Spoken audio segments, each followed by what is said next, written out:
అయ్యా, నడుస్తున్న ఈ సమాజంలో పేదవాడి యొక్క జీవితం ఆట బొమ్మల బతుకైతుంది కదా అయ్యా. ఈ కాలంలో జరిగినటువంటి మా చెల్లెమ్మ వైష్ణవి యొక్క మరణ వార్త చాలా తీవ్రమైనటువంటిది. అన్నలారా, ఏమి పాపము ఏమి పాపమురా మా ఆడబిడ్డల బతుకులెందుకు ఈనంగున్నయిరా. అమ్మ ఆశలు తీరాలేదు, నాన్న నడుకలు నడవక ముందు ఆస్తులేమీ అడగాలేరు, అమ్మ పిలుపుకు ఆశపడుతారు.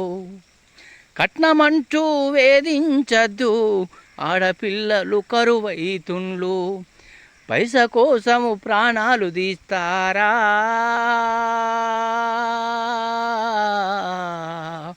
ఊరి మూర్ఖుల్లారా, ముందటున్నది మూసుల్ర పండుగురా.